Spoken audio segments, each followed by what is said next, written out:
있습니까? 우리는 종종 삶이 확실하지 않다는 느낌을 받습니다.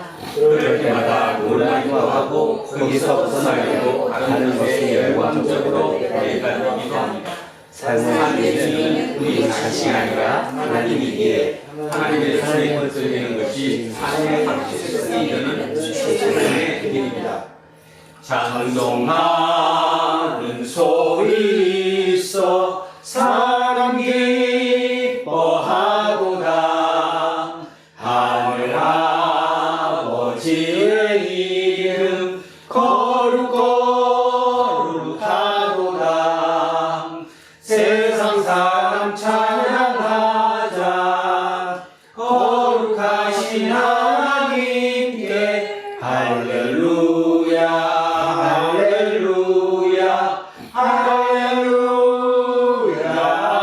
아멘. 하나님의 나라 권세 영토록 있도다. 하나님의 영광 나라 거룩거룩하도다. 하늘 보좌 계신 주님 세상 주관하시도다. 할렐루야 할렐루야 할렐루야 아멘. 하나님의 크신 섭리 그 뜻대로 되도다.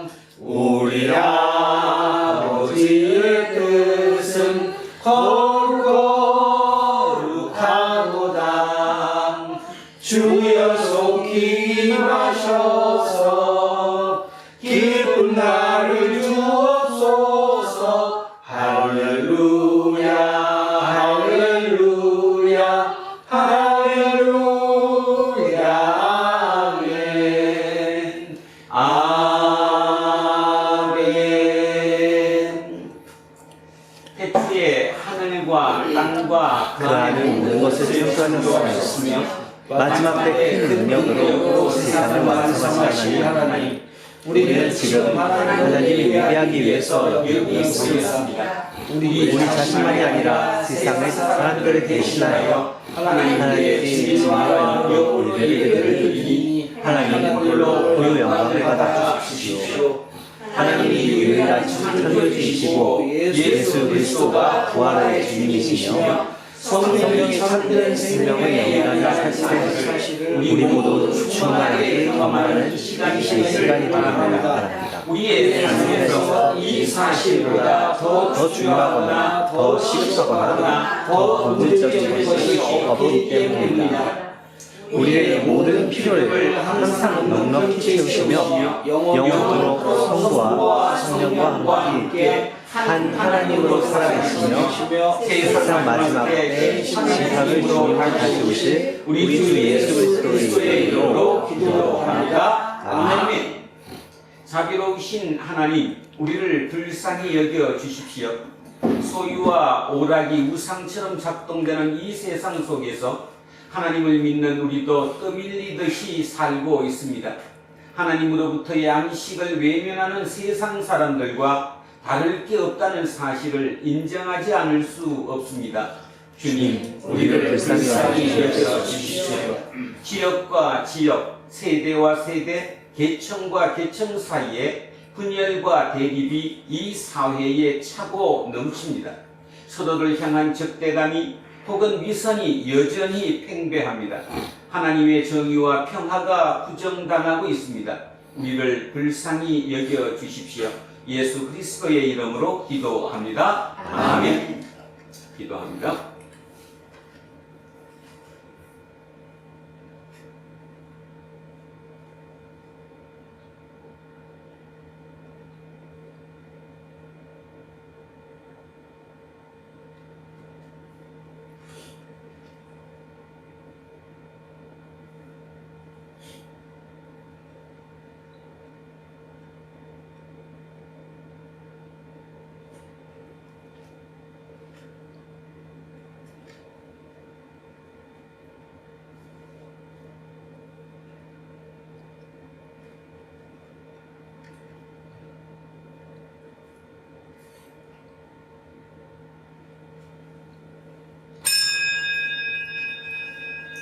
선지자 예레미야를 통해서 우리에게 주신 말씀입니다.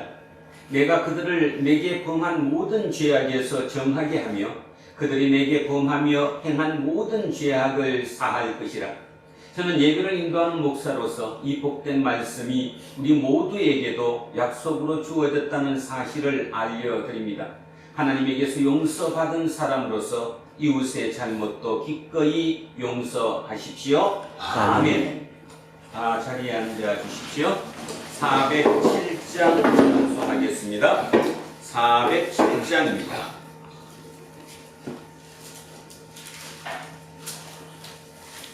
구주와 함께 나 죽었으니 구주와 함께 나 살았도다. 영광의 그날이 이르도록 언제나 주만 바라봅니다. 언제나 주는 날 사랑하사 언제나 새 생명 주시나니 영광의 그날이 이르도록 언제나 주만 바라봅니다. 마음속에 시험을 받을 때와 무거운 근심이 있을 때에 주께서 그때도 다시 하사 언제나 나를 도와주시네. 언제나 주는 날 사랑하사 언제나 새 생명 주시나니 영광의 그날이 이르도록 언제나 주만 바라봅니다. 뼈 아픈 눈물을 흘릴 때와 쓰라린 마음으로 탄식할 때 주께서 그때도 다시 하사 언제나 나를 생각하시네. 언제나 주는 날 사랑하사 언제나 새 생명 주시나니 영광의 기약이 이르도록 언제나 주만 바라봅니다. 내 몸의 약함을 아시는 주, 못 고칠 질병이 아주 없네. 괴로운 날이나 기쁜 때나 언제나 나와 함께 계시네. 언제나 주는 날 사랑하사 언제나 새 생명 주시나니 영광의 기약이 이르도록 언제나 주만 바라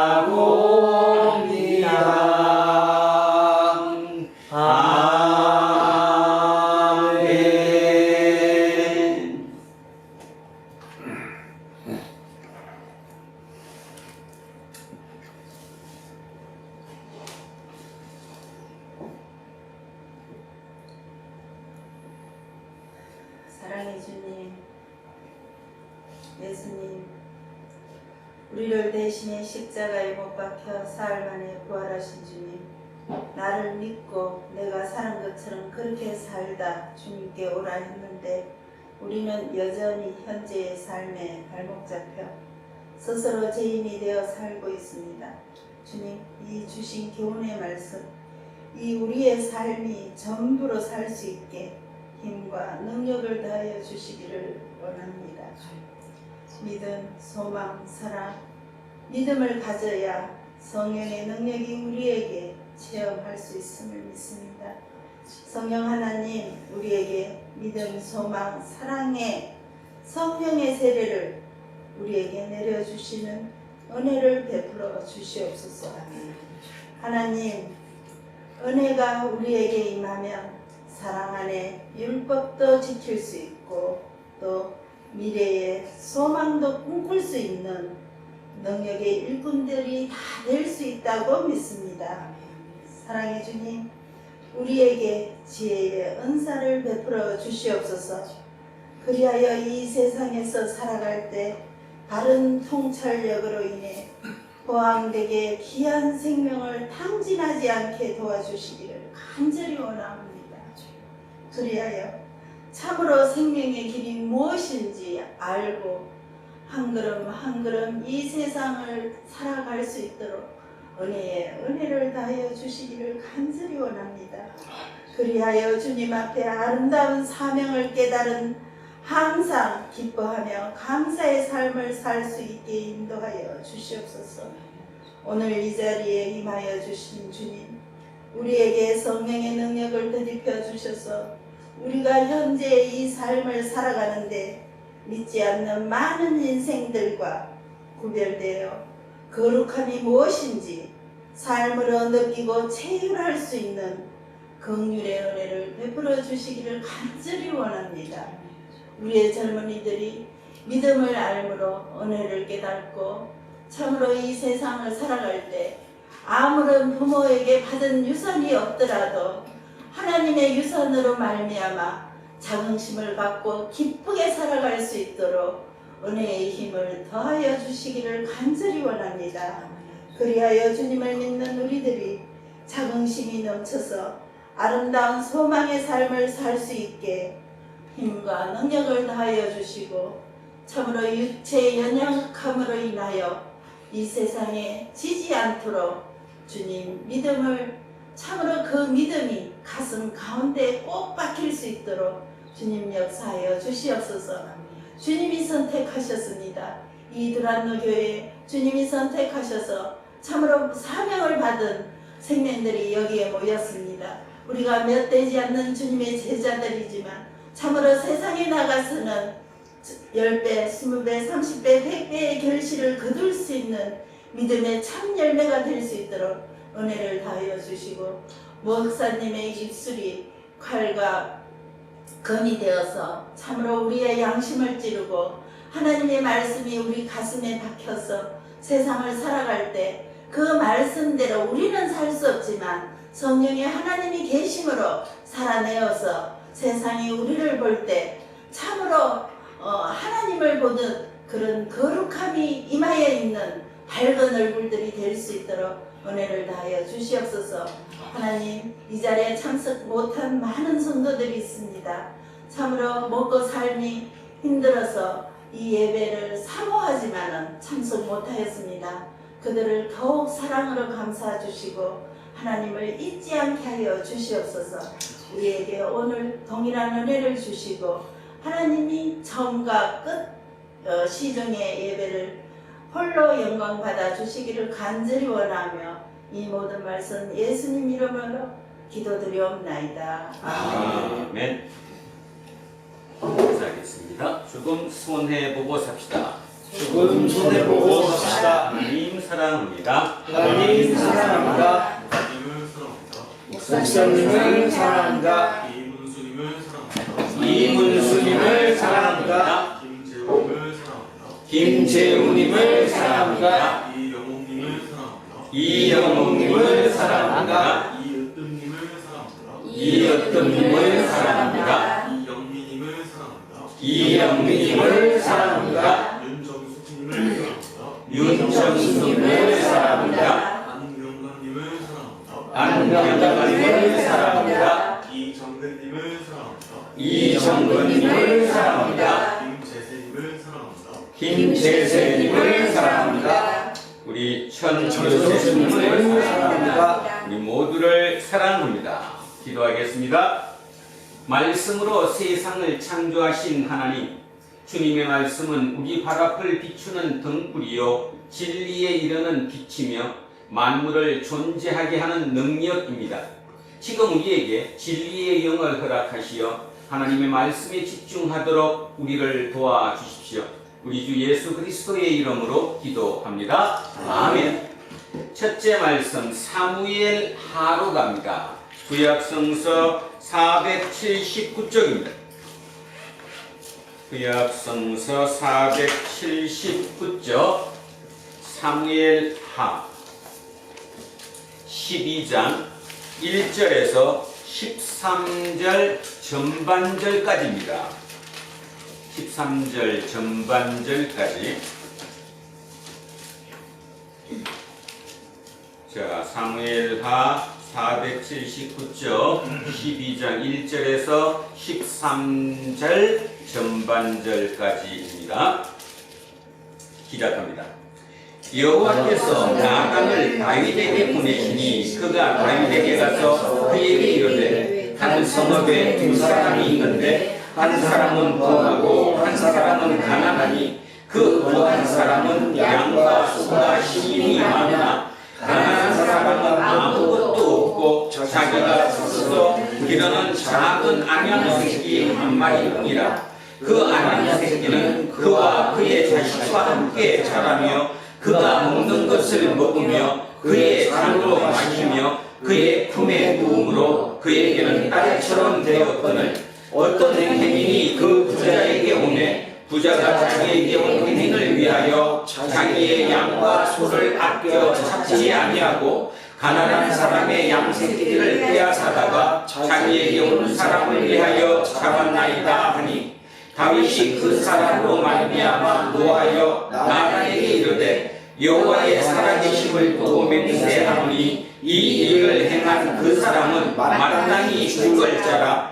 그가 불쌍히 여기지 아니하고 이런 일을 행하였으니 그 양 새끼를 네 배나 갚아 주어야 하리라 한지라. 나단이 다윗에게 이르되 당신이 그 사람이라. 이스라엘의 하나님 여호와께서 이와 같이 이르시기를 내가 너를 이스라엘 왕으로 기름 붓기 위하여 너를 사울의 손에서 구원하고 내 주인의 집을 내게 주고 내 주인의 아내들을 내 품에 두고 이스라엘과 유다 족속을 내게 맡겼느니라. 만일 그것이 부족하였을 것 같으면 내가 내게 이것저것을 주었으리라. 그러한데 어찌하여 내가 여호와의 말씀을 없이 여기고 나 보기에 악을 행하였느냐. 내가 칼로 햇사람 우리아를 치되 암몬 자손의 칼로 죽이고 그의 아내를 빼앗아 내 아내로 삼았도다. 이제 내가 나를 없인 여기고 햇사람 우리아의 아내를 빼앗아 내 아내로 삼았은즉 칼이 내 집에서 영원토록 떠나지 아니하리라 하셨고 여호와께서 또 이와 같이 이르시기를 보라 내가 너와 내 집에 재앙을 일으키고 내가 내 눈앞에서 내 아내를 빼앗아 내 이웃들에게 주리니 그 사람들이 내 아내들과 더불어 백주에 동침하리라. 너는 은밀히 행하였으나 나는 온 이스라엘 앞에서 백주에 이 일을 행하리라 하셨나이다 하니 다윗이 나단에게 이르되 내가 여호와께 죄를 범하였노라 하매 아멘. 성시교독 시편 51편으로 가겠습니다. 839쪽입니다. 뒤로 넘기셔서 839쪽 시편 51편 1절에서 12절까지 말씀입니다. 시편 51편 1절에서 12절 시작합니다.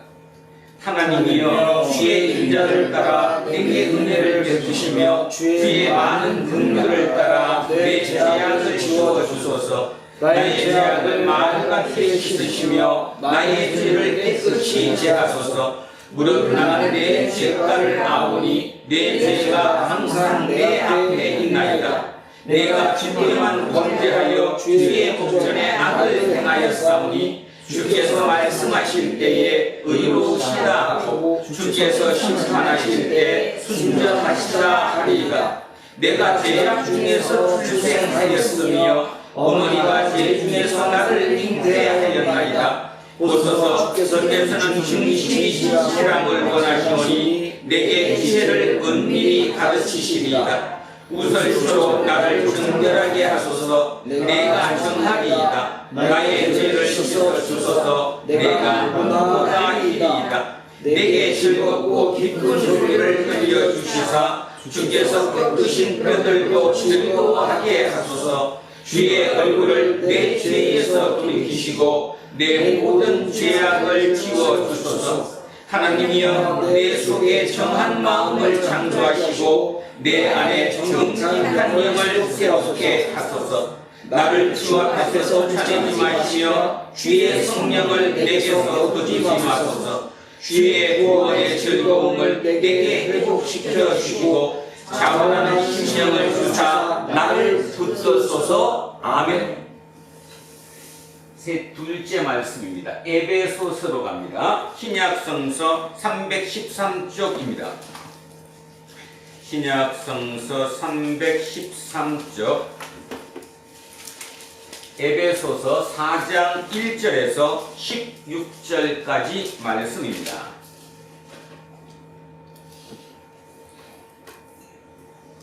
(313쪽) 4장 1절에서 16절까지 시작하겠습니다. 그러므로 주 안에서 갇힌 내가 너희를 권하노니 너희가 부르심을 받은 일에 합당하게 행하여 모든 겸손과 온유로 하고 오래 참음으로 사랑 가운데서 서로 용납하고 평안에 매는 줄로 성령이 하나 되게 하는 것을 힘써 지키라. 몸이 하나요 성령도 한 분이시니 이와 같이 너희가 부르심의 한 소망 안에서 부르심을 받았느니라. 주도 한 분이시요 믿음도 하나요 세례도 하나요 하나님도 한 분이시니 곧 만유의 아버지시라. 만유 위에 계시고 만유를 통치하시고 만유 가운데 계시도다. 우리 각 사람에게 그리스도의 선물의 분량대로 은혜를 주셨나니 그러므로 이러기를 그가 위로 올라가실 때에 사로잡혔던 자들을 사로잡으시고 사람들에게 선물을 주셨다 하였도다.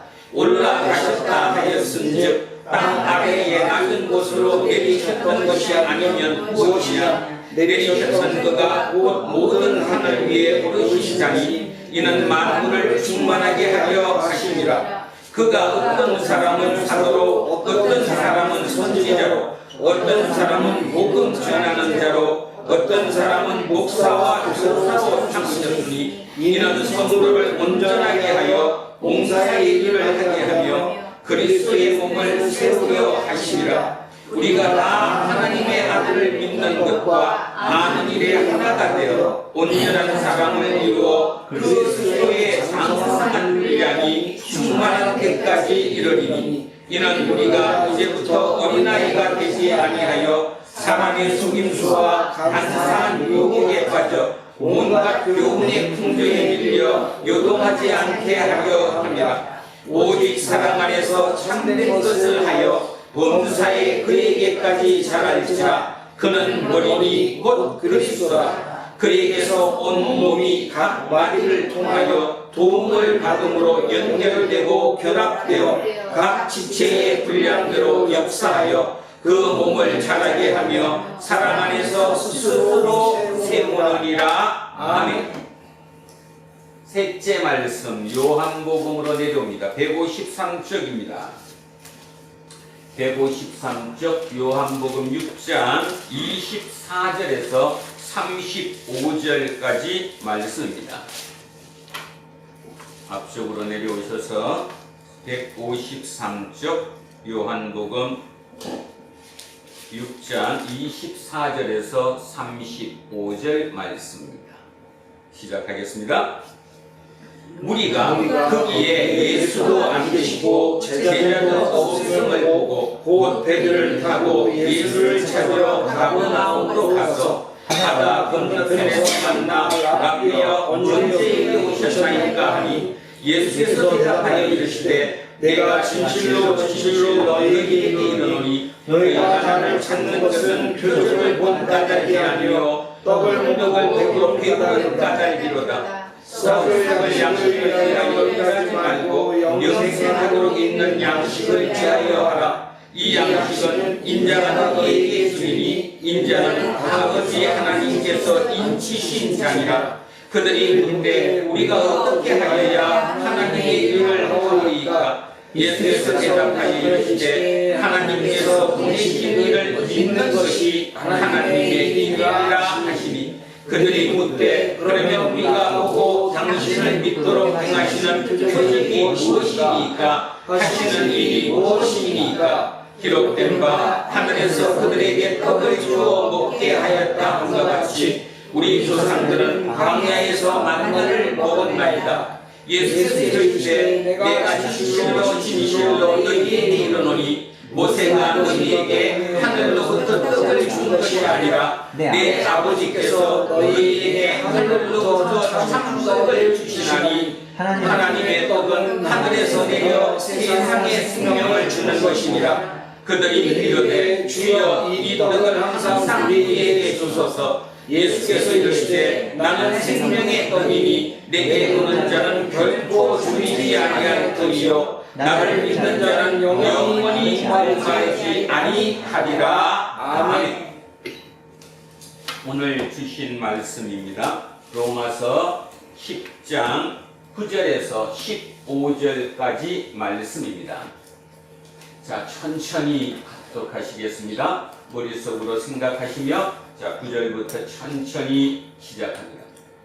내가 만일 내 힘으로 예수를 주로 시인하며 또 하나님께서 그를 죽은 자 가운데서 살리신 것을 내 마음에 믿으면 구원을 받으리라.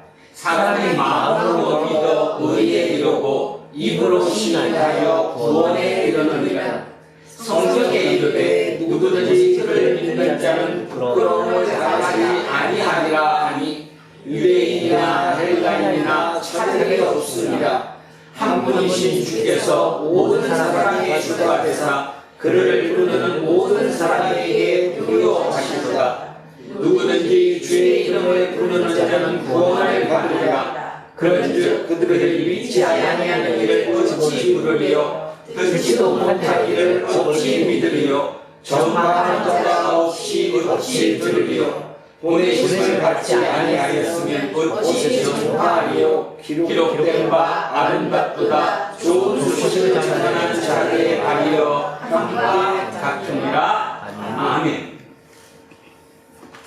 오늘은 예수 구원의 출구라는 제목으로 하나님의 말씀의 은혜를 나누고자 합니다. 우리는 구원하면 당연히 안다고 생각합니다. 구원이 무엇입니까? 하면 뭐 여러 답이 나올 수 있어요. 구원. 그 구원의 출구가 예수님이셨다. 이 얘기이죠. 이런 얘기로 한번 시작해 보겠습니다. 세상에 기독교가 없었다면 이 세상의 역사가 어떻게 됐을까? 한번 가만히 상상해 보십시오. 만약에 이 땅에 이 지구별에 기독교가 없었더라면 이 지구의 역사는 어떻게 됐을까? 아마 모르긴 몰라도 이렇게 됐겠죠. 지혜를 추구하는 헬라의 사상이 세상을 지배했을 것이며 오직 성공을 성취하는 것을 추구했던 로마의 사상이 또 이 세상을 지배했을 것입니다. 그런데 기독교가 이 땅에 있음으로 해서 세상의 역사는 고비고비마다 바뀌어 왔습니다. 그거는 누구도 부인하지 못하죠. 아주 쉬운 거, 아주 간단한 것만 따져보더라도 기독교가 있음으로 해서 우리는 세상의 날짜를 같이 쓸 수 있었습니다. 그죠? 그래서 뭐라고 그래요? BC, AD. 자, BC는 뭐예요?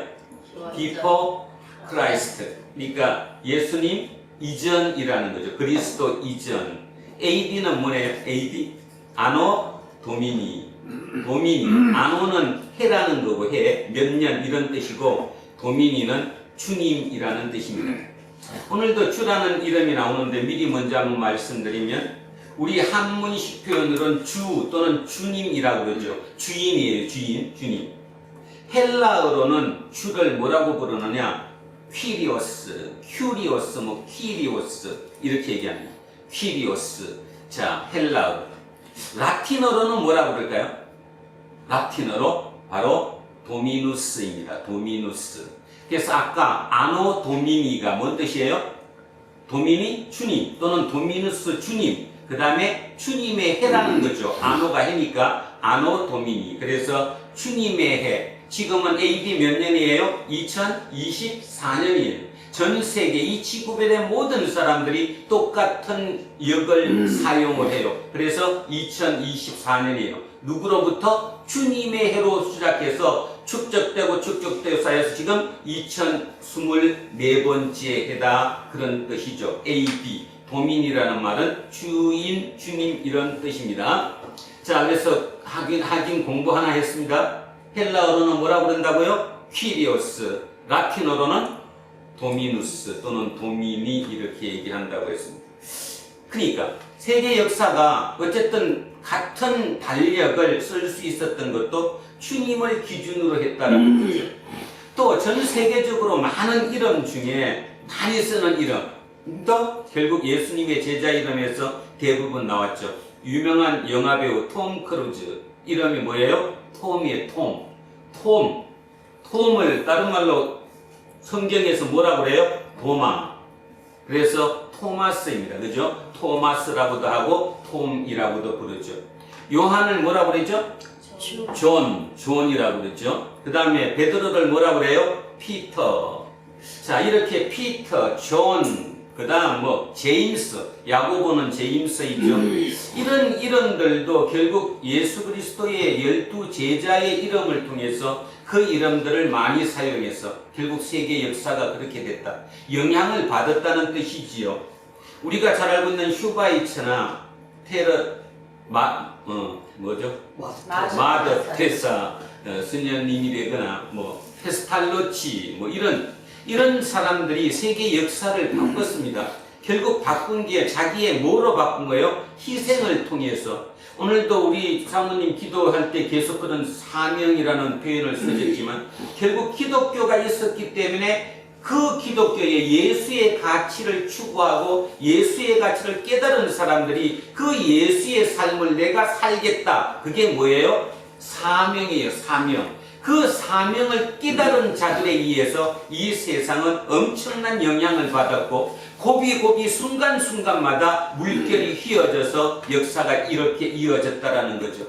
그런 역사적인 큰 거대한 흐름으로 본다면 지금 기독교인이 많니 적니 얼마가 줄어들고 있니 저는 그거 전혀 관계가 없다라고 생각합니다. 어차피 하나님이 하나님의 자녀 자기의 제자들을 통해서 자기의 백성들을 통해서 그 물꼬를 이끌고 갈 것이기 때문이지요. 그래서 잠시 우리 눈에 그렇게 보일 뿐이에요. 교회의 교인 수가 줄어든다, 기독교 교인이 없어진다, 유럽에 가면 기독교가 아예 사라져가고 있다. 일부적인 현상일 뿐이지 결국 큰 그림 흐름으로는 결국 갈 거라는 겁니다.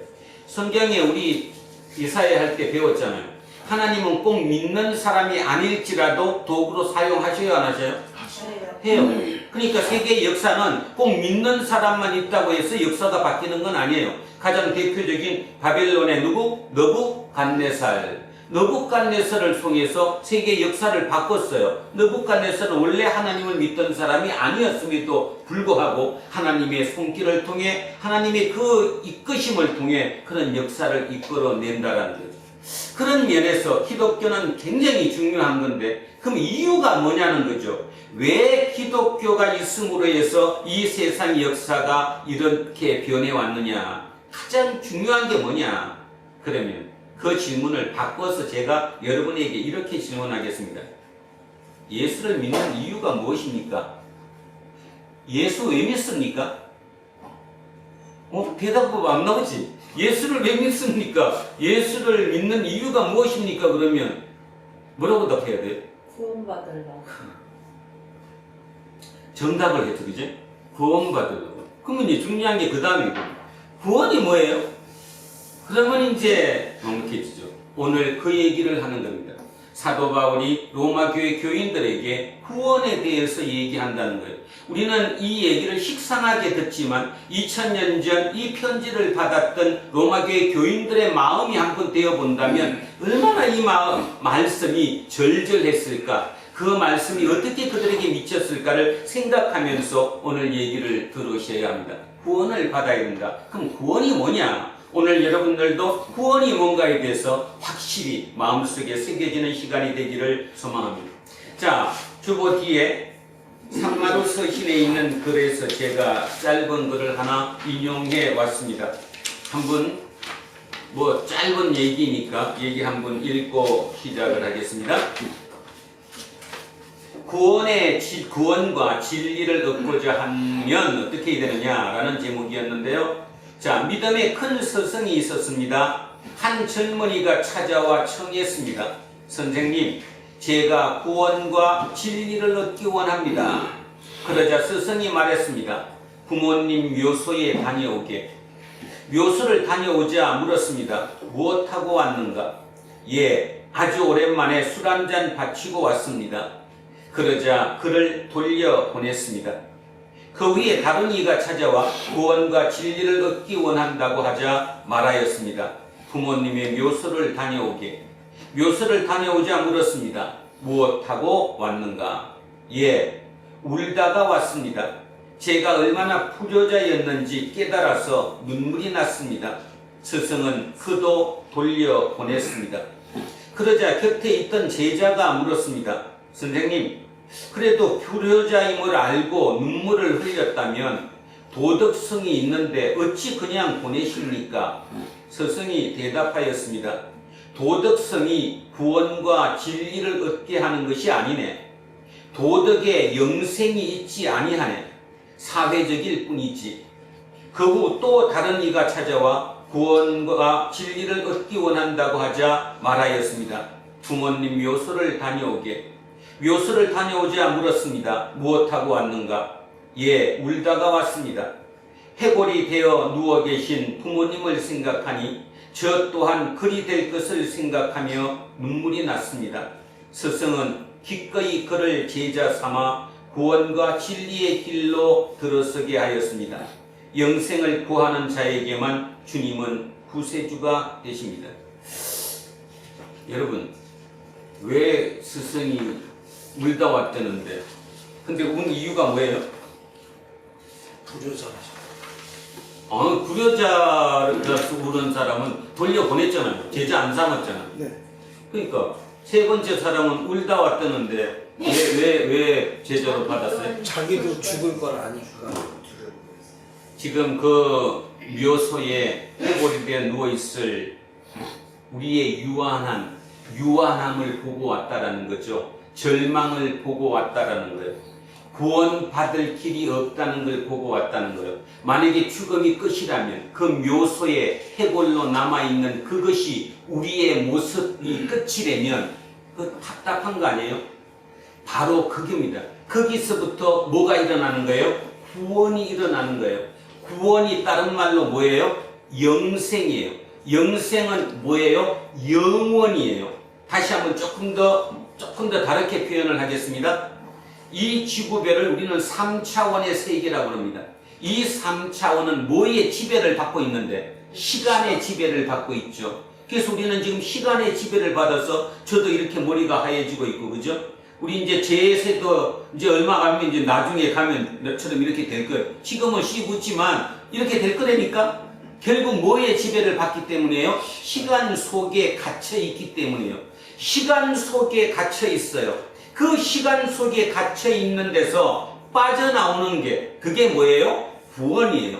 근데 우리의 구원은 내 노력에 의해서 시간에서 벗어날 수가 없다라는 거죠. 그죠? 절대로 없다는 거. 그래서 율법으로 구원을 받지 못한다는 의미가 뭐냐 하면 내 열정적인 어떤 노력, 나의 애성으로 인해서 이 머리가 희끗해지고 묘소에 들어가는 그것을 구할 방법이 없다라는 거예요. 그런데 한 가지가 있다는 거죠. 그걸 누가 깨달았냐 하면 누가 깨달았어요? 사도 바울이 아주 정확하게 깨달았어요. 아, 우리는 모두가 죽는다. 그게 실존이에요. 우리의 리얼리티는 우리는 죽는 존재예요. 지금 잘났다고 폼잡고 있는 그도 죽어요. 그 세상에 유명했던 알렉산더도 죽었어요. 그죠? 징기스칸도 죽었어요. 대한민국의 노무현도 죽었고요. 그죠? 아무리 유명했던 뭐했던 세상에 영향을 많이 미쳤던 어찌했던 간에 그들은 모두 죽는 존재예요. 그런 면에서 저와 여러분 모두 죽는 존재예요. 이미 죽은 자예요. 여기서 아무리 애쓰고 뭐 별짓을 다해서 세상에 산다고 해도 결국 우리는 죽는 자로 끝나고 마는 거예요. 그런데 죽는 이유가 바로 유한함 때문이죠. 제약 속에 갇혀 있기 때문이에요. 그런데 그 밖에 있는 바로 이게 기독교입니다. 그 기독교가 세상의 역사를 바꿨다는 거예요. 그 밖에 있는 4차원, 5차원, 6차원, 아니 말로 표현할 수 없는 차원이 다른 영원에서, 그 영원에서 이 시간의 유한함 속으로 들어오신 분이 있다는 거죠. 그분이 누구라는 거예요? 예수 그리스도. 그래서 오늘 설교 제목이 예수 구원의 출구입니다. 구원의 출구, 영원히 들어온 거예요. 여러분, 천국 가면 시간이 있을까요, 없을까요? 무서운 질문이긴 하지만 없어요. 시간의 개념이 없어요. 거기는 시공간의 개념이 없는 거죠. 그 공간이에요. 그러니까 우리식으로 뭐 하나님이 1000년을 사셨을까? 하나님은 1000년이 1초 숨 한 번 쉬는 거나 똑같은 거죠. 없다는 거예요. 시간의 개념이. 근데 우리는 시간 개념 속에 산다는 거죠. 쉽게 얘기해서 구원은 시간에 갇혀 사는 우리가 영원으로 옮겨가는 거예요. 제가 하는 표현으로 얘기하면 유한에서 어디로 가는 거예요? 무한으로 가는 게 구원이라는 거예요. 근데 우리는 지금 구원을 어떻게 생각하느냐? 구원? 복 받는 거예요. 맞아요. 말은 복 받는 거예요. 하나님의 복을 받는 거예요. 근데 그 복이 뭔 복이냐? 세상의 복이에요. 돈을 많이 벌고 건강이 유지가 되고, 그죠? 모든 이 땅에 사는, 어차피 무덤을 향해 가는 그 삶 속에서 그것을 목적으로 하는 것을 구원이라고 오해하고 있다라는 거죠. 그런데 기독교의 구원은 그 구원이 아니라 영원으로 옮겨가는 것, 새로운 생명체로 바꿔지는 것, 변화되는 것, 이것을 구원이라고 본 거예요. 바로 그 구원이라고 받고 그 구원을 정확하게 인지하고 인식한 소수의 누군가에 의해서 이 세상의 역사는 바뀌어진 거예요. 그러니까 그런 면에서 따지면 지금도 우리에게는 희망이 있어요, 없어요? 있어요. 누군가는 모르지만 누군가의 그 깨달은 자에 의해서 새로운 세상이 열려갈 거니까. 자, 무덤의 죽음으로 끝난다고 생각하는 사람들의 삶과 내 생명이 영원한 생명으로, 새로운 생명으로, 부활 생명으로, 영생으로 변화될 것을 믿고 사는 사람의 삶은 같을까요, 틀릴까요? 완전히 틀리죠. 지금 바로 오늘 이 읽었던 그 얘기에서 왜 부모님 묘소를 다녀왔는데 울고 왔다는데 그 사람을 제자로 삼았느냐? 그는 뭐라고 그랬어요? 자기의 꼴을 본 거예요. 먼저 가신 부모님이지만 지금 해골이 되어서 그 무덤 속에 있을 그분을 생각해 보니 내 꼴을 본 거죠. 나를 본 겁니다. 그죠? 그러니 내 끝이 저거라는 걸 아니 인간의 절망, 리얼리티를 본 거죠.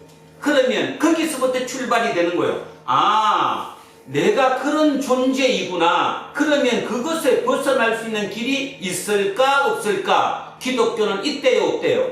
있다는 거예요. 그래서 기독교의 구원은 그거예요. 근데 아직도 전부 다 머릿속에 구원 그냥 돈 많이 버는 거, 지금 답답한 현실에서 벗어나갖고 더 좋은 곳으로 가는 거, 이 생각만 생각하고 있다라는 거예요. 단순히 천국 간다라는 표현으로만 그냥 다 생각하고 있다는 거예요. 그것 때문에 지금 이 힘든 것을 그냥 이기고 있다라고만 생각하는 거예요.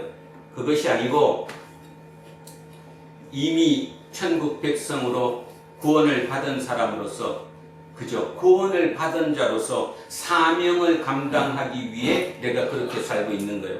직장 생활을 한다고 생각합시다. 어떤 사람이 직장 생활을 참 애써서 열심히 합니다. 이유가 뭐냐? 진급하려고.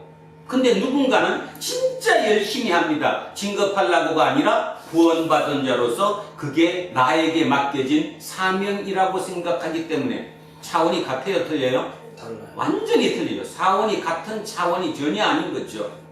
요즘은 뭐 그런 소문이 자주 안 나서 그러는데 예전에 이런 이야기가 있었습니다. 사람 얘기해서 좀 죄송하긴 하지만 풀무원이라는 회사가 있었죠. 풀무원. 그분이 운동권 출신 아니에요. 서울대 운동권 출신이었는데 그래서 그때 친구 집에 숨어 있다가 그 친구 아버지가 하시는 풀무원 농장에서 아이템을 얻어서 풀무원이라는 회사를 차리고 지금은 잘 되고 있죠. 자, 어쨌든 풀무원을 하고 있는 그분께서 열심으로 세상적인 방법으로 세일즈 하기 위해서 남하고 술도 마시고 막 그저 그렇게 해서 열심히 했어요. 버티다 못 버텼답니다. 너무 힘이 들었어. 술 먹고 그 망다고 관계하는 게 얼마나 힘들겠어요. 그래서 결론을 내렸답니다. 뭐도 어떻게 결론을 내렸죠? 이렇게 하지 말자. 제대로 한번 해보자. 그래서 어떻게 했대요? 정가를 뒀고 외상 없이 현금 결제를 해주고 대신에 뭐 하지 않다? 뇌물 받지 않고 나도 대접하지 않는다. 그렇게 해서 처음에 했더니 처음에는 이상했는데 세월이 조금 흐르고 나니까 모든 사람들이 온전히 그 기업을 신뢰하잖아요. 그분을 신뢰하니까 그분은 IMF도 관계없고 모든 게 관계없이 다 승승장구할 수 있다는 거예요. 이게 뭐예요? 결국 신뢰죠. 신뢰. 우리의 문제는 뭐냐면 예수쟁이로서 가장 큰 문제는 애써서 열심히 살아야 합니다. 근데 중요한 게 있어요. 열심히 사는 대가를 얻기 위해서 열심히 사는 게 아니라 이미 하나님의 자녀로 구원받은 자로서 그 사명을 감당하기 위해서 애써서 열심히 살아야 하는 거예요. 그러면 그 결과는 무조건 좋게 돼 있거든요. 근데 그 선후가 바뀐다거나 생각하는 방법이 바뀌어버리면 결국 답이 없는 거죠. 조금만 일하다가 뭐 하면 저 사람이 그죠? 다르게 대한다거나 남 탓하면서 안 되는 것. 그렇게 하면은 결국 아무것도 우리는 얻을 수 없다라는 것. 예수는 지금 그 얘기를 우리에게 하고 있는 거거든요. 자, 구원이라는 것은 바로 그것입니다. 영원으로 옮겨가는 거예요. 새로운 변화로 가는 거예요. 그런데 그게 말로만이었다면 아마 사도 바울도 믿지 못했을 거예요. 근데 사도 바울이 정확하게 그것을 믿은 이유가 뭐 때문입니까? 부활 때문입니다. 부활이라는 게 뭐예요? 생명이 바뀐 거예요. 여기 땅에 있을 때의 생명은 유한한 것이지만 무한한 영원한 생명으로 바꾸는 새로운 생명체로 바뀌었다는 거예요. 그 바뀐 것이 뭐라고 본 겁니까? 구원이라고 본 거죠. 그래서 부활이 구원이라고 못을 딱 박은 거예요. 그게 누구예요? 사도 바울이에요. 그래서 그 얘기를 오늘 끊임없이 하고 있는 거거든요. 이 사도 바울에 의해서 세계 역사가 변화가 됐고 지금 이 지구별의 역사가 그거를 흐름을 통해서 이어져 오고 있다는 것. 오늘도 이 설교를 들으면서 그 생각을 하셔야 합니다. 단순히 구원, 나는 구원받았어. 그러니까 나는 천국 갈 거야. 그러니까 아무 관계없어. 이것이 아니라 내 구원받은 나 때문에 나를 통해서 하나님의 역사가 이 땅에 이루어진다면 모든 사람들이 나를 따라올 수 있게 만들어야 되는 것. 이것이 구원받은 자의 목적이고 사명이거든요. 그 모든 생각을 한번 해볼 수 있는 오늘 본문이었으면 좋겠습니다. 자, 시작합니다. 오늘 본문은 이렇게 출발을 합니다. 너가 만일 너의 입으로 예수를 주로 시인하며, 자, 첫 번째입니다.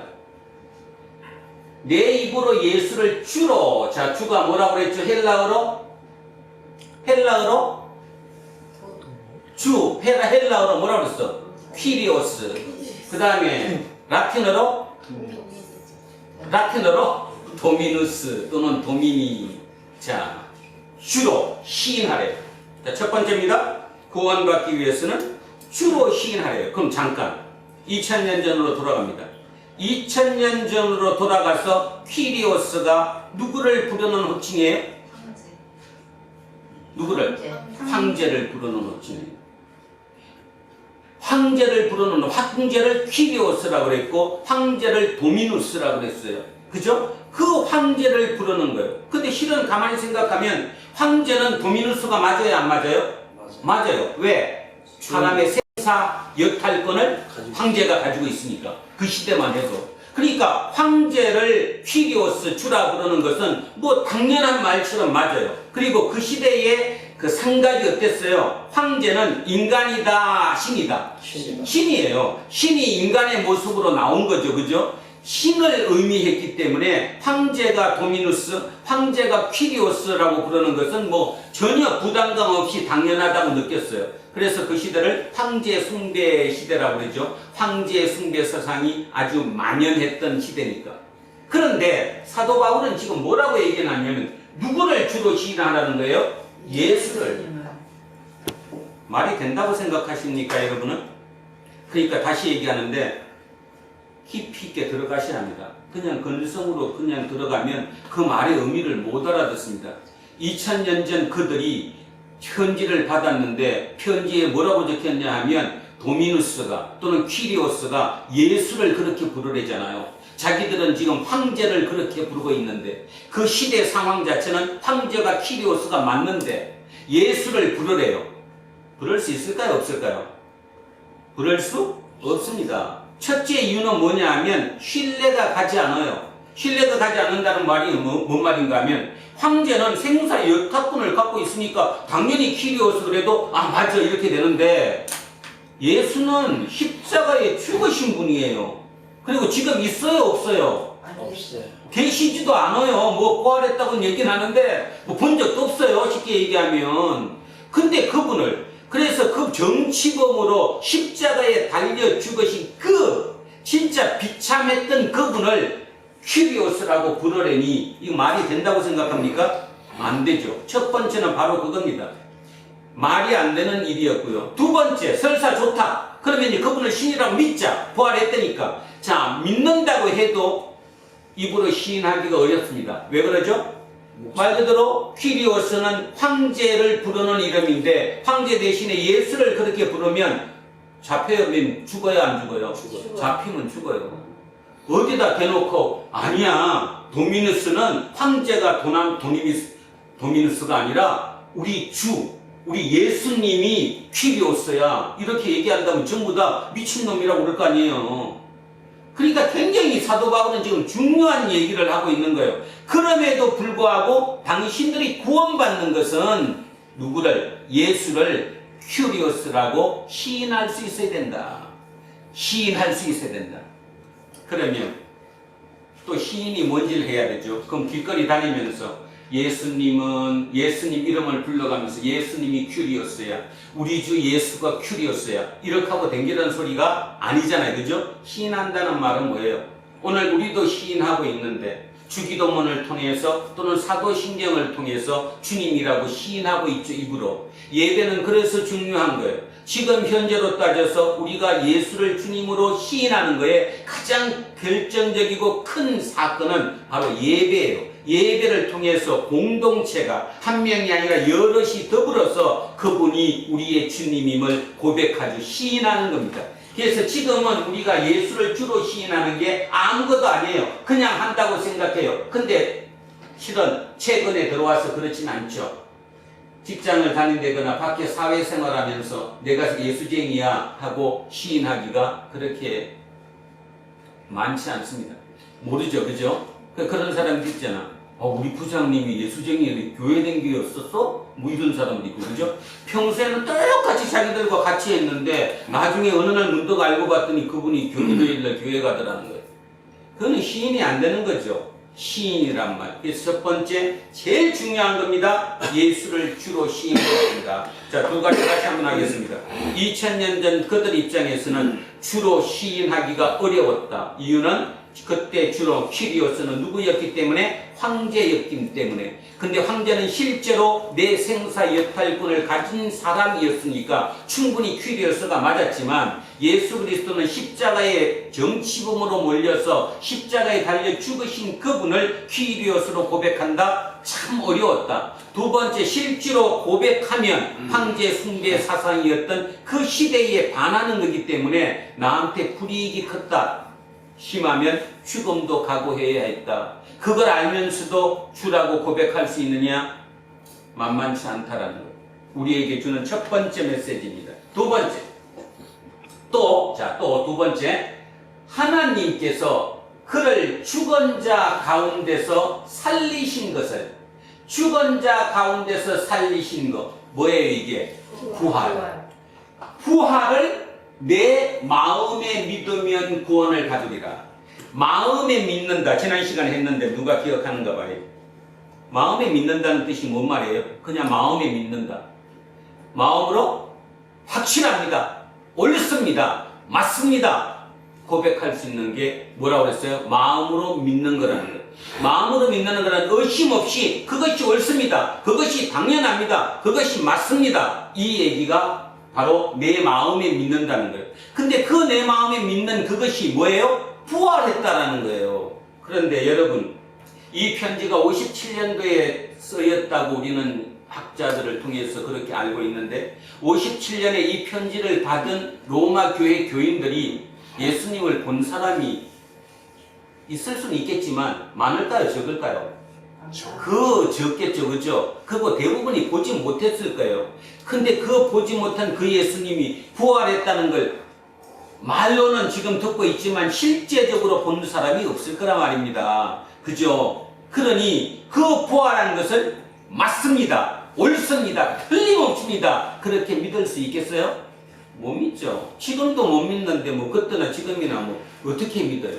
근데 조건이 두 개잖아요. 구원의 조건. 첫째는 큐리오스라고 입으로 시인해야 되고, 두 번째는 부활하신 그분이 마음속으로 믿어야 된다는 거예요. 근데 부활하신 그분을 믿기가 참으로 쉽지 않다는 거죠. 지금도 쉽지 않습니다. 그런데 아까 거로 돌아갑니다. 이걸 믿지 못하면, 부활을 믿지 못하면 기독교는 없는 거나 마찬가지예요. 왜죠? 부활이 다른 말로 뭐예요?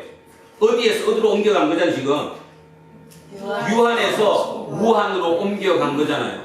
그 옮겨가는 모습을 예수님의 부활을 통해서, 인간이 새롭게 변화될 수 있구나, 새로운 생명으로 변화될 수 있구나 하고 깨달은 거잖아요. 누구가? 사도 바울이. 그래서 그들에게 얘기잖아. 그거를 너가 온전히 믿어야 된다. 그것이 구원의 조건이다. 그 부활을. 죽은 자 가운데서 살리신 것을 내 마음에 믿으면 구원을 받으리라. 끝났어요. 뒤에는 볼 필요도 없습니다. 결국 구원은 이 두 가지입니다. 구원이란 말은 예수를 주님으로 고백할 수 있어야 됩니다. 주로 시인할 수 있어야 됩니다. 지금도 마찬가지입니다. 예수를 주로 시인한다는 말은 결국은 뭔 말입니까? 예수를 닮아간다는 뜻이고, 예수님이 살았던 것처럼 내가 이 땅에서 살겠다는 다짐이기도 하지요. 두 번째는 그분이 부활하셨다는 걸 마음속에 믿는다. 지금도 부활을 누가 믿느냐고 얘기하다시피 그 당시도 마찬가지 부활을 믿기는 못해요. 부활을 누가 봤어야지. 어떻게 다시 태어난 걸 어떻게 알았어요? 그런데 중요한 것은 부활이 빠지면 기독교 자체가 성립하지 않는다는 거예요. 사도 바울이 저렇게 자기의 모든 것을 버리고 목숨 걸고 이 복음을 전파하는데 목숨을 걸었던 이유는 바로 부활 때문이에요. 부활은 다른 말로 구원이에요. 구원은 다른 말로 뭐예요? 영원한 생명으로 변화됐다는 거예요. 무덤 속에 지금 해골로 박혀 있는 것이 아니라 그것은 이 땅의 육체였을 뿐이지 새로운 몸의 부활로, 몸의 구원 기억나죠? 부활로 일어나서 온전하게 내가 새로운 생명체로 변화되었다라는 거예요. 그러니 사도 바울이 얘기하는 거 뭡니까? 당신들 지금 어렵지, 힘들지, 박해받지, 주변으로부터 손가락질 받지, 그 힘든 가운데서도 이 과정을 거치면 당신들은 출구를 찾은 거야. 구원의 출구를 찾은 거야. 영원히 유한으로 들어온 거야. 그 들어오신 분이 예수 그리스도야. 그래서 그 예수 그리스도는 다시 무한으로 옮겨갈 수 있어. 그 옮겨가신 그분이 바로 부활이야. 그래서 당신이 그것을 믿으면 당신도 그렇게 될 수 있어. 이 얘기를 우리에게 하는 거거든요. 그래서 지금도 우리가 약해진 부분이 뭐냐 하면 바로 예수를 주로 시인한다는 이 말과 부활이라는 이 표현을 너무 쉽게 생각한다는 거예요. 쉽게. 근데 가만히 한번 진짜 생각해 보십시오. 부활이 그렇게 쉬운 것인가? 부활의 생명을 사는 사람들은 새로운 생명을 얻은 사람들이에요. 새로운 생명을 얻었기 때문에 지금까지 살았던 방법과는 다르게 살죠. 다른 말로 세상 사람들과는 삶의 기준이 틀려요. 가치 추구하는 가치도 틀려요. 그러니 내 삶의 모습이 완전히 다르게 보일 수 있죠. 자, 미리 뒤에 거 읽기 전에 다 끝났다고 얘기했습니다. 뒤에 거 나중에 읽으라고 하나를 더 해보겠습니다. 이런 질문 한번 던져볼까요? 기독교가 그렇게 박해를 받고 잡히면 길거리에 뭐가 됐어요? 가로등이 됐을 정도로, 자기가 태워질 정도로 그렇게 힘든 과정을 거쳤음에도 불구하고 그들이 이 두 가지가 확실했기 때문에 그걸 견뎌냈다는 것은 인정하시죠. 만약에 그게 없었다면 그들은 그 과정을 절대로 견뎌낼 수 없습니다. 자, 제가 오늘 지금 질문하고자 하는 것은 뭔가 하면 그런 과정을 거쳤음에도 불구하고 결국 그들이 로마의 중심 주류로 섰어요, 안 섰어요? 섰어요. 중심이 되었어요. 뭐 때문일까요? 구체적으로 한번 생각해 보셔야 돼요. 그냥 우리는 단순하게 뭐 100년, 200년 걸쳐서 그들이 그 핍박을 받다가 나중에 중심에 섰다. 이렇게 결과론만 따지지만 과정 중에 도대체 어떤 과정이 있었기 때문에 설 수 있었느냐, 어떻게 중심이 될 수 있었느냐 이 말이죠. 어떻게 그랬을까요? 이거는 종교적인 얘기뿐만 아니라 우리 개인도 마찬가지입니다. 어떻게 옛날에 그렇게 별 볼 일 없이 고생 별거 다 하다가 어떻게 중심이 설 수 있었지? 이 모든 과정이 다 똑같은 거죠. 있었던 이유가 뭐냐? 4세기의 초반만 하더라도 4세기에 바로 그 유명한 콘스탄티누스가 황제가 결국 되었습니다. 그 황제가 되기 전까지, 콘스탄티누스가 황제가 되기 전까지 약 50년 동안에 황제가 20명이나 바꿨어요. 그럼 뭔 뜻이에요? 50년 동안 황제가 20명이나 바꿨다는 말은 정치적으로 어떻게 했다는 소리입니까? 굉장히 혼란했다는 소리죠. 두 번째, 정치적으로 혼란했을 때는 경제적으로도 굉장히 문제가 많았습니다. 왜 경제적으로 문제가 많았냐 하면 정복 전쟁이 없어졌거든요. 그걸 우리는 여러 번 배웠는데 로마의 평화, 팍스 로마나. 팍스 로마나의 정책 때문에 정복 전쟁이 멈췄어요. 전쟁이 멈추면 예전에는 전쟁이 뭐였다고 그랬죠? 경제였다고 그랬잖아요. 전쟁이 일어나야 경제 교환이 되고 물건이 들어오고 그게 경제예요. 그런데 전쟁이 멈추다 보니까 경제적으로도 굉장히 나빠졌어요. 자, 정치적으로도 굉장히 혼란하고 경제적으로도 굉장히 나빠졌어요. 그러면 사회적으로는 어땠을까? 사회적으로 좋았겠어요? 나빴겠어요? 당연히 나빴겠죠. 어느 정도로 나빴느냐? 뭐 얘기 안 해도 지금 여러분 살고 있는 모습을 가만히 보면 대충은 감 잡을 겁니다.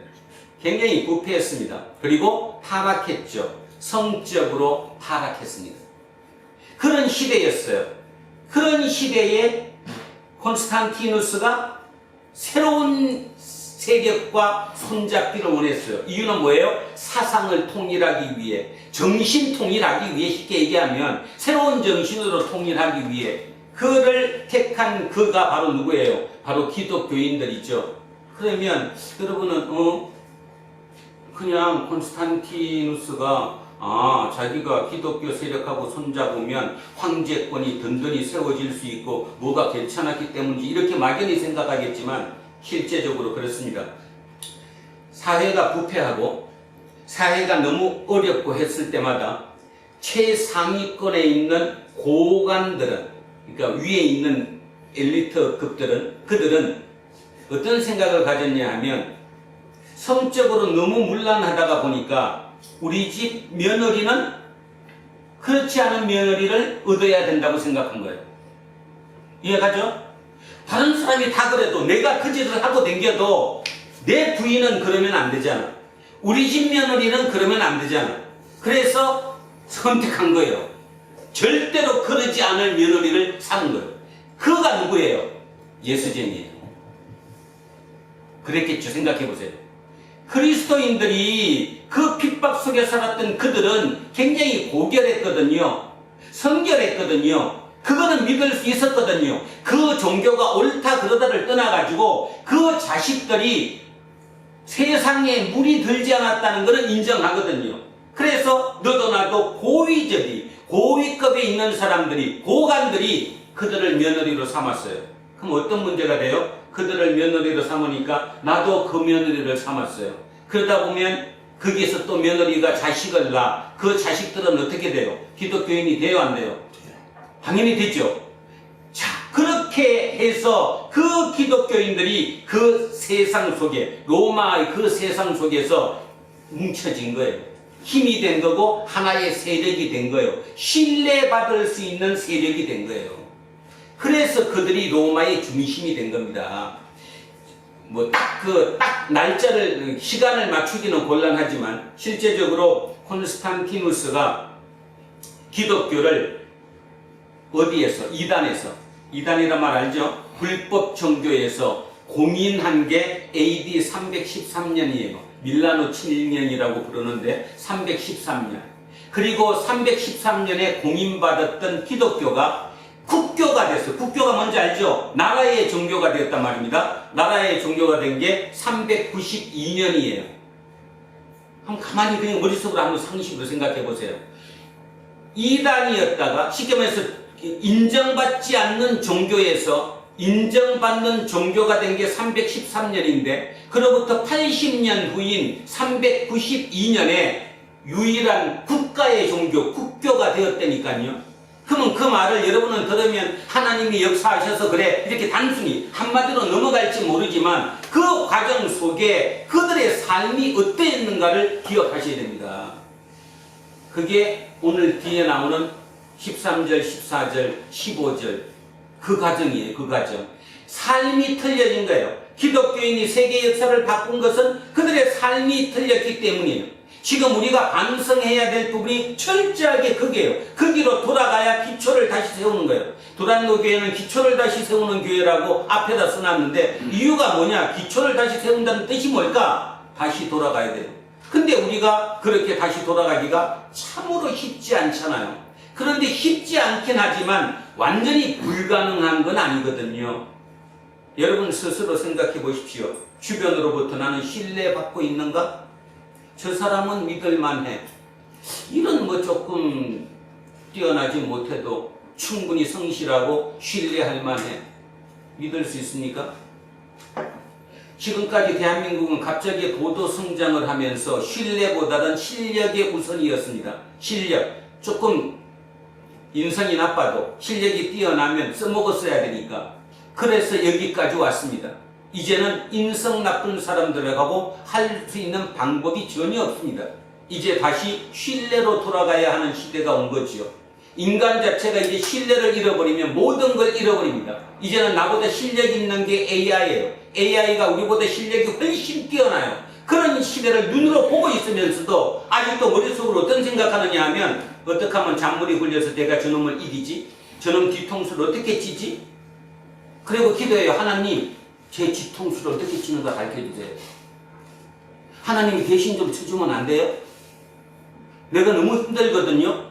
아마 우리 그렇게 기도하고 있지 않은가요 지금? 내가 신뢰받는 쪽으로 돌아가야 한다는 거예요. 그것만이 우리가 다시 살 수 있는 유일한 길이라는 거예요. 어떤 면에서는 제가 생각할 때 기독교 입장에서는 새로운 기회가 왔다고 저는 확신합니다. 진짜 새로운 기회가 왔습니다. 이제 우리는 신뢰를 줄 수 있는 그면 우리는 이길 수 있습니다. 실력으로는 아닙니다. 이제 실력으로. 제가 통계조사를 지난주에 하나 읽어본 게 있는데요.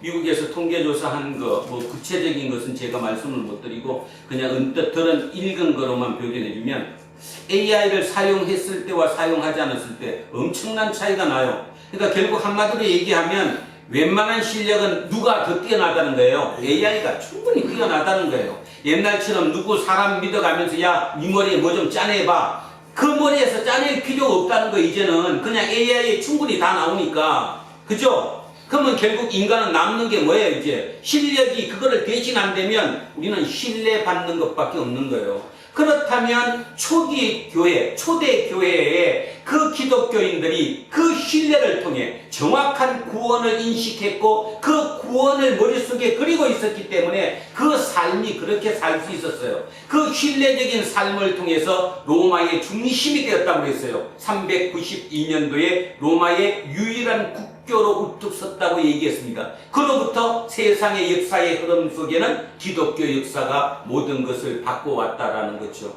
지금 물론 다시 되돌아가는 입장이긴 하지만 이제 우리는 다시 한번 새로운 길에 섰다라는 것입니다. 그런 면에서 우리는 신뢰를 회복해야 합니다. 다시 한번 말씀드립니다. 신뢰입니다. 그 신뢰는 하나님에 대한 믿음입니다. 하나님의 구원이 무엇인가를 정확하게 안다면 나는 신뢰받는 인간으로 살아갈 수 있습니다. 조금 손해보며 살아갈 수 있습니다. 손해보며 사는 것이 결국 신뢰를 얻는 지름길이니까죠. 그런데 실력과 실력이 싸울 때는 죽도록 싸워야 돼. 치고받고 내가 거기서 중간에 당하는 순간 내가 끝이라고 생각을 하니까 이제는 끝이 아니라는 사실을 명심하셔야 합니다. 자, 그런 생각을 하시면서 9절 10절 다시 한번 더 합니다. 9절 다시 한번 하겠습니다.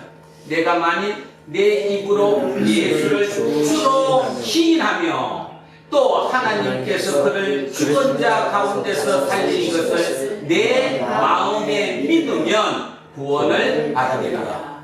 조건이 두 가지입니다. 사람이 마음으로 믿어 의에 이르고 입으로 시인하여 구원에 이르느니라. 반복하고 있어요. 자, 마음으로 믿어 의에 이르고, 이거를 풀이하면 이런 말이죠. 사람이 마음으로 믿어 하나님의 관계가 회복되고 하나님의 관계가 바르게 놓이게 되고 이런 뜻입니다. 그죠? 하나님과 내가 바른 관계가 되고 입으로 시인하여 구원에 이르느니라. 11절에 성경에 이르되 누구든지 그를 믿는 자는 부끄러움을 당하지 아니하리라 하니.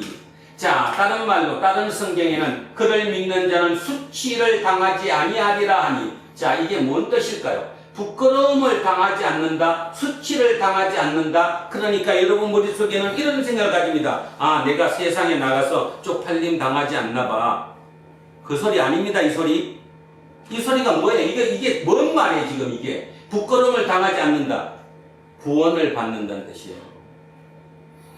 구원을 받는다는 말을 다른 말로 표현한 거예요. 뭔 뜻입니까? 그러니까 그 말은 누구한테 부끄러움을 당하지 않는 거예요, 내가? 하나님에게.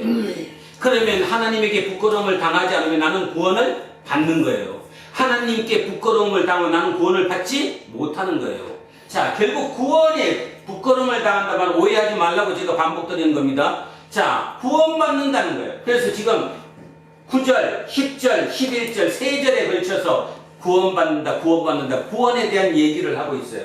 자, 12절 이렇게 얘기합니다. 이 구원이 이 12절 때문에 세계 역사가 바뀐 거죠. 유대인이나 헬라인이나 차별이 없습니다. 그때만 해도 신분 차이가 있었고 또 하나 유대인은 선민 사상이 있어서 이들 입장에서 이 헬라인들, 다른 말로 이방인들은 개나 마찬가지였는데 짐승처럼 취급했는데 사도 바울은 뭐라고 얘기하느냐 하면 차별이 없어, 똑같아. 이게 여기서 나온 게 무슨 주의예요? 민주주의잖아요.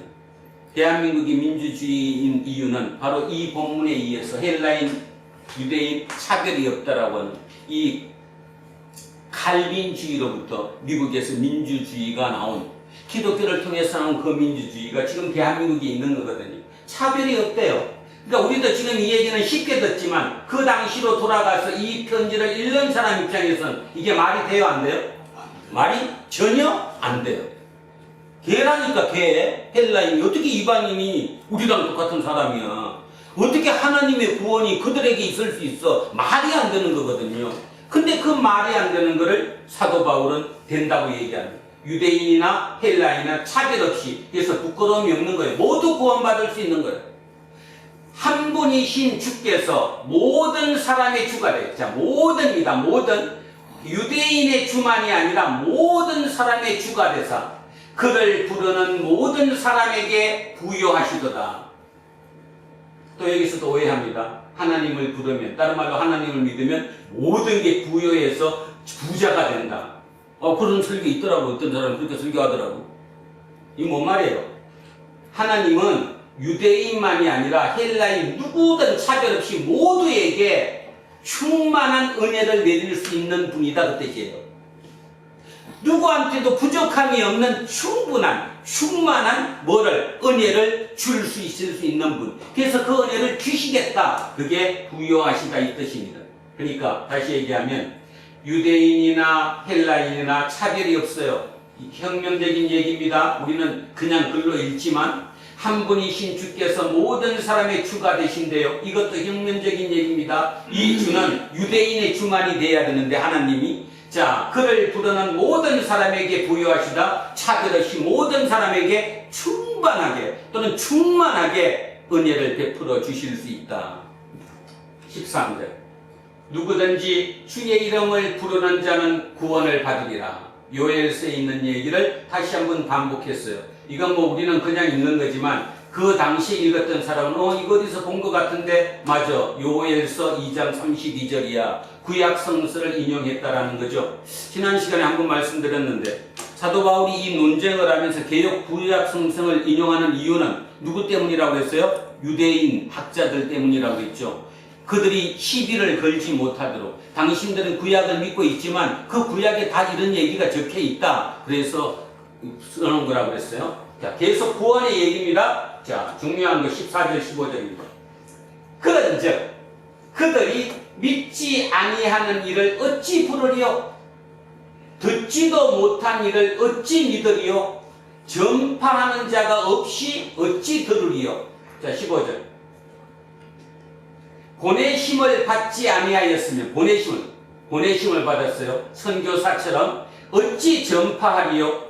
기록된 바 아름답도다 좋은 소식을 전하는 자들의 발이여 함과 같으니라. 이것도 구약성서 이사야서에 있는 좋은 소식을 전하는 사람들의 발이 얼마나 아름답냐 거기에서 따온 거거든요. 자, 그러니까 이건 뭐 중요한 얘기는 아닌데 지금 위에 이 얘기 14절 15절의 얘기 이 얘기를 보편적으로 설교하실 때 이렇게 해요. 그래서 선교해라, 전도해라. 당신 1년에 전도 몇 명 했느냐? 전도를 몇 명 했느냐?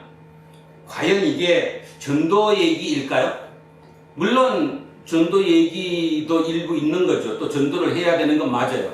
근데 중요한 것은 뭐냐 하면 사도 바울이 이 편지를 썼을 때 그러면 로마 교인들 보고 당신들 안에 있지 말고 밖에 나가서 주를 시인하고 키리오스를 시인하면서 전도해 이 얘기 때문에 이 얘기를 썼을까요? 잘못하면 그들은 나가서 말하자마자 걸리면 잡혀서 죽는데 그 뜻이 아니잖아요. 뭔 뜻일까요? 예수를 불렀다. 그 예수를 부르며 산다는 말은 내 삶을 예수님에 따라 사는 거예요. 그분이 사셨던 것처럼 내 삶이 전도가 되는 거예요. 내 삶이 선교가 되는 거예요. 그죠? 그래서 아까 얘기했던 데 돌아가면 로마의 국교가 될 정도로 로마의 중심 세력으로 섰었던 이유는 그들의 삶이 고결했기 때문이다. 그들의 삶이 성결했기 때문이다.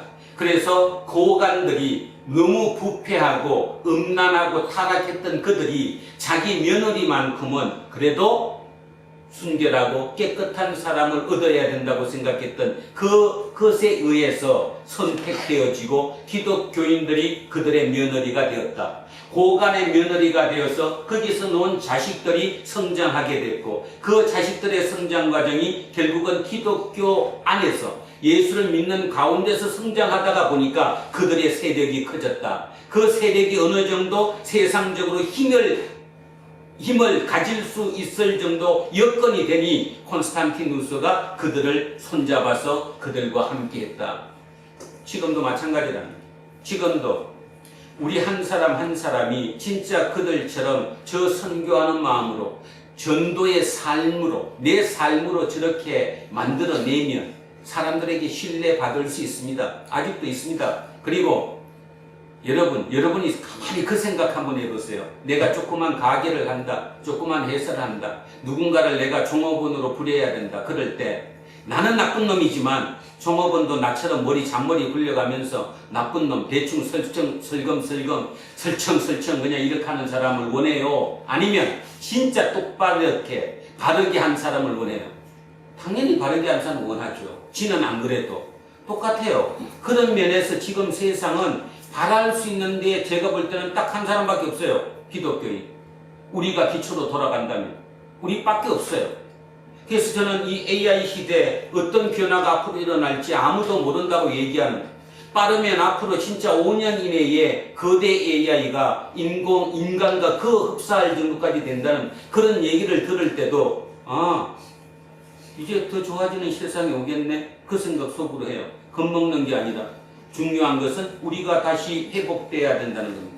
우리의 신뢰성이 회복돼야 되고 우리가 구원받은 자로서 우리의 삶이 어떠해야 되는가에 대해서 다시 바른 가치관이 우리 속에 세워져야 한다는 거예요. 그러면 우리에게 다시 기회가 옵니다.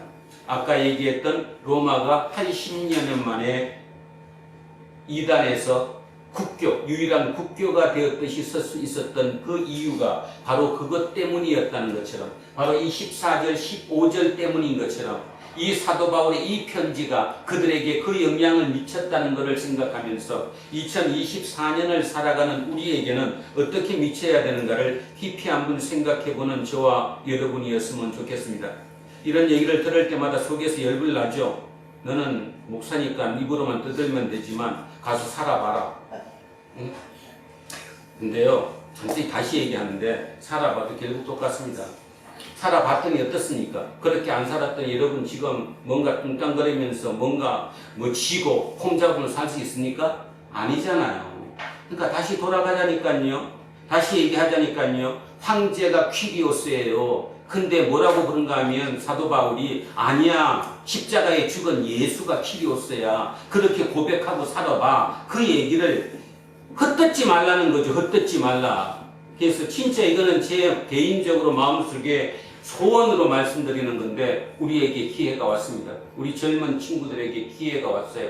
제세에게도 제우에게도 한빈이에게도 어뜸이에게도 요한이에게도 요셉이에게도 남현이에게도 정인이에게도 우리 모든 친구들에게 기회가 왔다니까요. 문제는 그 기회가 왔음에도 그걸 캐치하지 못하면 별볼이 없는 거죠.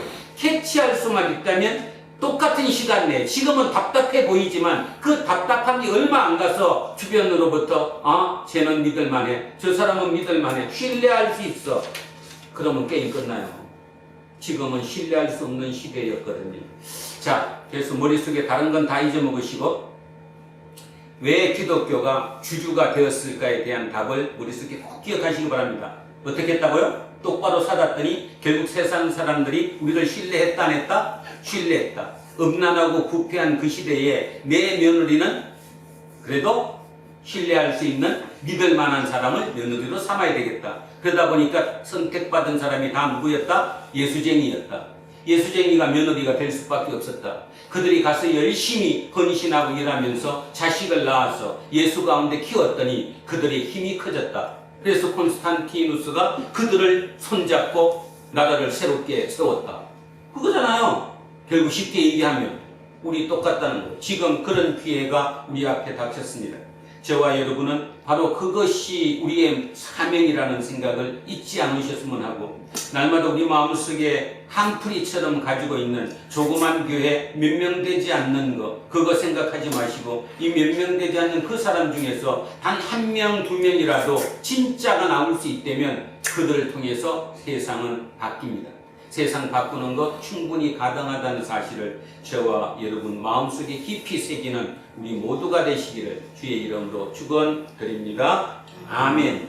자, 오늘 본문 그 생각하면서 찬찬히 다시 한번 읽어보겠습니다. 같이 합독하십니다. 내가 만일 내 입으로 예수를 주로 시인하며 또 하나님께서 그를 죽은 자 가운데서 살리신 것을 내 마음에 믿으면 구원을 받으리라. 사람이 마음으로 믿어 의에 이르고 입으로 시인하여 구원에 이르느니라. 성경에 이르되 누구든지 그를 믿는 자는 부끄러움을 당하지 아니하리라 하니 유대인이나 헬라인이나 차별이 없으리라. 한 분이신 주께서 모든 사람의 주가 되사 그를 부르는 모든 사람에게 부유하시도다. 누구든지 주의 이름을 부르는 자는 구원을 받으리라. 그런즉 그들이 믿지 아니하는 이를 어찌 부르리요? 듣지도 못한 이를 어찌 믿으리요? 전파하는 자가 없이 어찌 들으리요? 보내심을 받지 아니하였으면 어찌 전파하리요? 기록된 바 남은 것보다 좋은 소식을 전하는 자들의 발이여 함과 같으니라. 아멘. 기도하겠습니다. 살아계신 아버지 하나님, 진짜로 막연하지만 그런 생각을 해봅니다. 기독교가, 아니 예수 그리스도가 이 땅에 오시지 않으셨다면, 아니 하나님께서 독생자를 이 땅에 보내시지 않으셨다면, 영원에서 유한한 것으로 오시지 않으셨다면 우리는 어떻게 했을까요? 모든 것이 갑갑하고 답답한 감옥 속에서 살았겠죠. 아니 어쩌면 그것이 당연한 것처럼 그냥 살고 있었을 것입니다. 그렇다면 우리에게는 구원이 일어날 수가 없었습니다. 그런데 영원에 계셨던 그분 하나님과 그 아들 예수 그리스도가 이 땅에 들어오셨습니다. 영원히 오셔서 우리에게 새로운 출구를 가르쳐 주신 것이지요. 그래서 예수가 우리의 구원입니다.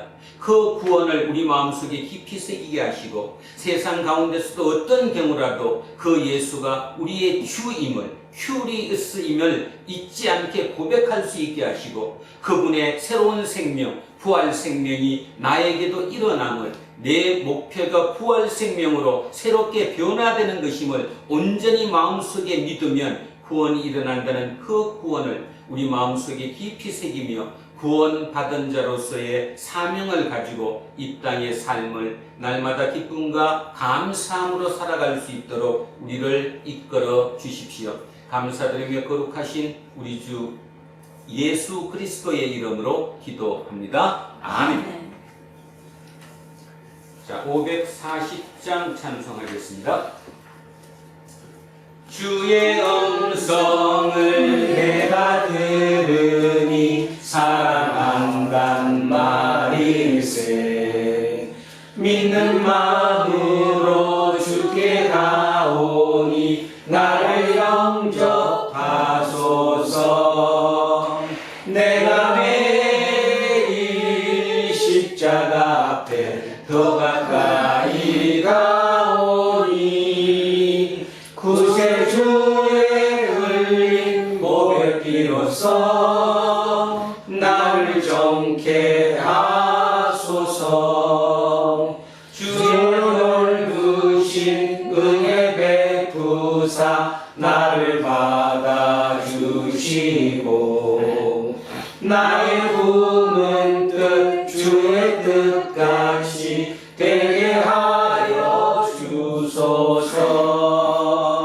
내가 매일 십자가 앞에 더 가까이 가오니 구세주의 흘린 보배 피로써 나를 정케 하소서.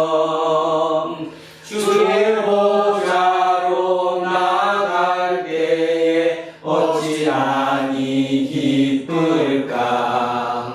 주의 얼굴을 항상 배우니 더욱 친근합니다. 내가 매일 십자가 앞에 더 가까이 가오니 구세주의 흘린 보배 피로써 나를 정케 하소서.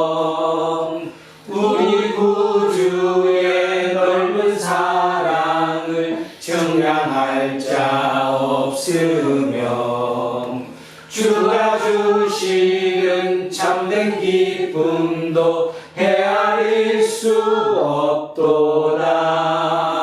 내가 매일 십자가 앞에 더 가까이 구세주의 흘린 보배 피로써 나를 정케 하소서. 아멘. 다 자리에서 일어서십시오. 사도신으로 신앙 고백 드리겠습니다. 나는 전능하신 아버지 하나님 천지의 창조주를 믿습니다. 나는 그의 유일하신 아들 우리 주 예수 그리스도를 믿습니다. 그는 성령으로 잉태되어 동정녀 마리아에게서 나시고 본디오 빌라도에게 고난을 받아 십자가에 못 박혀 죽으시고 장사된 지 사흘 만에 죽은 자 가운데서 다시 살아나셨으며 하늘에 오시어 전능하신 아버지 하나님 우편에 앉아 계시다가 거기로부터 살아있는 자와 죽은 자를 심판하는 것입니다. 나는 성령을 믿으며 거룩한 교회와 성도의 교제와 죄를 용서하는 것과 몸의 부활과 영생을 믿습니다. 아멘. 내게 있는 모든 것을 아낌없이 드리네. 사랑하고 의지하며 주만 따라 살리라. 주께 드리네. 주께 드리네. 사랑하는 구주 앞에 모두 드리네. 오늘도 이 예물에 오늘 주님 주신 말씀으로 새겨진 우리의 마음을 담아 함께 올려드립니다. 그렇습니다. 우리의 열심히 애씀으로 인해서 우리가 구원에 이르는 것이 아니라 전적으로 하나님의 선물로 구원을 받고 구원을 받은 선물 받은 자로서 우리의 삶이 열심으로 사라져야 된다는 사실을 온전히 깨닫습니다. 그게 쉽게 되지 않습니다. 이 세상의 모든 것이 모든 법칙과 규칙이 인과의 법칙이기 때문이지요. 원인에 따져서 결과가 있어야 된다라고 하는 그 법칙 속에 배우고 살아온 우리 모두가 하나님의 선물로 받은 그 선물을 통해 선물 받은 자로서의 삶으로 살아가라니 참으로 쉬운 일은 아니었습니다. 그럼에도 불구하고 온전히 오늘 깨달은 그 말씀처럼 이 땅의 삶이 신뢰를 받기 위한 삶, 온전히 구원받은 자의 삶으로의 그 변화된 삶, 부활한 생명으로 완전하게 변화된 새로운 생명체로서의 삶, 그 삶을 살아가기로 소원하고 다짐하는 우리의 마음을 이 예물에 담아 함께 올려드리오니 우리의 모든 시간마다 성령님 함께 하셔서 우리의 모든 삶이 그렇게 이루어질 수 있도록 우리를 당신의 귀한 도구로 사용하옵소서. 우리를 통해 이 세상의 역사가 바뀌어지게 하옵소서. 감사드리며 거룩하신 우리 주 예수 그리스도의 이름으로 기도합니다. 아멘. 우리는 세상이 읽고 있는 성경이다. 우리는 세상에 원하는 신앙 고백이다. 우리는 세상이 관심받는 설교다.